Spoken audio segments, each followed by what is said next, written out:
Hello, you wonderful people. So for today's video, I kind of want to do something special, considering the fact is that Orphan Black series finale is coming up. It's actually going to be airing tomorrow by the time you see this. I just wanted to kind of take this time to kind of gush over Orphan Black a little bit and just talk about some of my favorite moments. I mean, even then, it's going to also be me talking about some of my favorite reveals, storyline elements, character stuff, like just all over the place with it. 2 notes I need to make. One, this will include spoilers, not just from like seasons 1, 2, 3. It's like, no, the entire series so far. So if you have not seen anything of the current season, you're just waiting for everything to be done and then watching, do not watch this video because there's some things on this list that will spoil season 5 for you. So don't do that. You've been warned.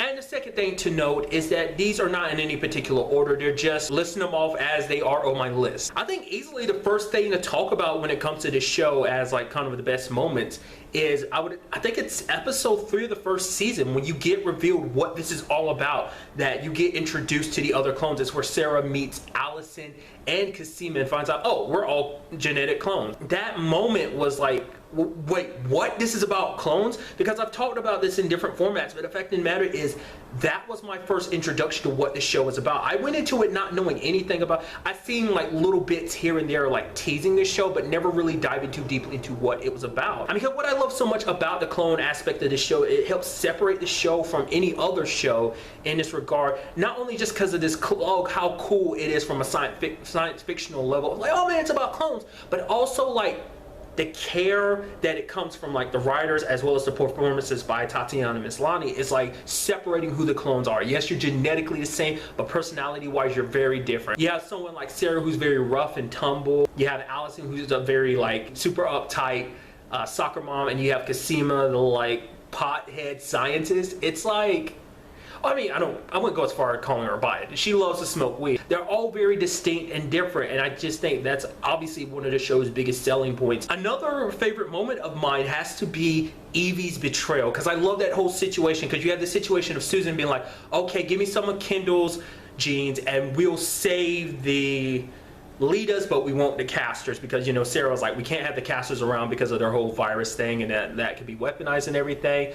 Susan made that compromise, willing to save the leaders but not the casters. Obviously Ira wasn't always all for that, considering the fact is him and Susan had the relationship, but I just thought that was a powerful moment of Evie, you know, doing what she did. Like, not only was that the moment Kendall was killed, you know, taking away at that point in time the only means for finding a cure for Cosima, but not only was that a moment of just like Evie being like, yeah, this whole clone project, it's over. The fact of the matter is my way of handling things, it's superior, and just like, it's like, once again, it's one of those situations where I love when you meet a bad guy and you don't realize it. I love when a bad guy kind of reveals himself. It's like, oh, you thought she was just some person in the background. It's like, no, she was kind of set up to be the main antagonist of the season. And just that moment, and what that also meant for S's, Siobhan, and Sarah's relationship, because, you know, Sarah made that decision and that move behind S's back. I mean, it was for Cosima's sake, but it's like she did it without telling S. I mean, it's actually, you know, obviously it's a very, it reflects the whole Helene situation, because like S made that decision behind Sarah's back, but it put a bit of a wedge between them, because it's like, you know, Siobhan blamed Sarah, but ultimately she realized it's like, no, that wasn't Sarah's fault. She couldn't have seen that coming, and it's just, they did kind of find their way back to each other and kind of found middle ground again. So it was just kind of impactful, because what Kendall's death also meant for them is like, because like, especially for Cosima, it was such a big part for her as well as the others, because it's like, we get to meet where we came from, and it's like, to a certain level, it also deepened the bond between S and Sarah, because it's like, technically they were related. Another big part in this series for me, I think, would have to be Sarah and Helena's relationship, because it's like, there's been so many ups and downs, wanting to kill each other, hating each other, but then loving each other because of their bond and their connection. There were always ups and downs, and it's so interesting when you see them from the very beginning to where they were to where they are now, like Helena pregnant, literally about to pop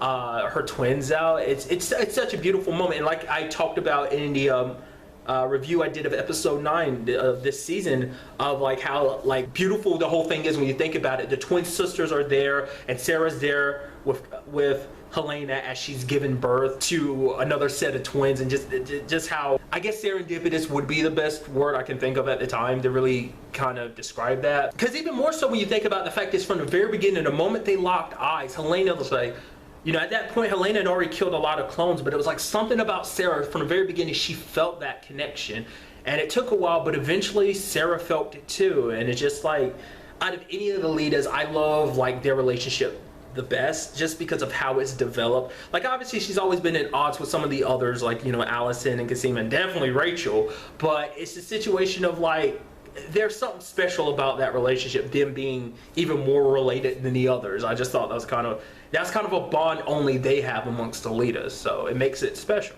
Another favorite moment of mine would have to be the moment Donnie and Alison opened up to each other about the bad stuff they had done. Alison about the whole Ainsley situation, and Donnie about the Leaky situation. And it was just that beautiful moment of just like, to me, and I've constantly said this, that was a concrete moment where it's like, at this point in time, we introduced Donnie and Alison as kind of the fuck-ups of the team. That the fact of the matter is, like, constantly throughout the rest of the series, they're always getting into stuff, drug dealing, Donnie getting arrested. It's just, there's always something with them, and I just thought that was just kind of like, that to me was like the beginning of that, and just that moment of them handling that situation, like, oh yeah, let's bury Leaky in the garage, and literally after they finish burying him, literally having sex like a couple feet away from him on top of the freezer.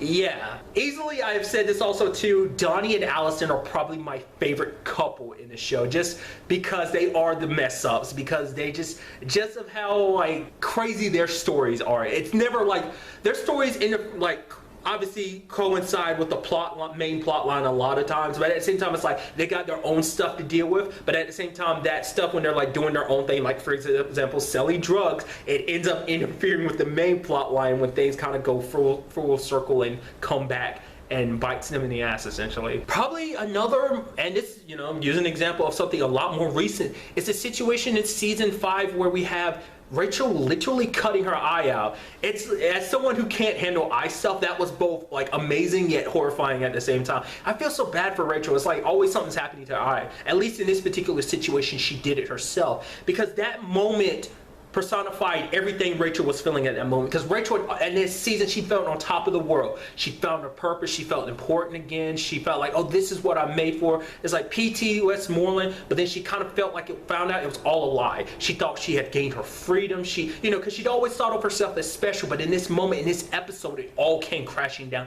That foundation of feeling special, of feeling important, you know, came collapsing upon her. And to me, I've always said that that's the reason why she's always hated Sarah the most, is because like Sarah is one of the only leaders who can get pregnant and have a child, something Rachel could never have. And that's why I think she always had a bit of an attachment to Kira, especially like when it's like, oh yeah, we're gonna keep Kira, you know, your family will be, you know, Kira will be okay, we're just gonna run some tests on her, stuff like that. To me, you know, Rachel, I always saw it as like, she's like, oh, I can do this, no problem. It's like, I think on some level, you know, if she didn't care about Kira, she wouldn't have given her back like she did. So like, there's some part of her that did care for her, you know, so. But that moment of cutting her eye out is like cutting the chains that Westmoreland, or rather John, had around her neck, you know, the whole recording her the entire time. Like, it personified the fact is that she wasn't free. She had this, you know, the illusion of freedom was there, and now like, you know, that was a moment of her cutting herself free, making her own decisions.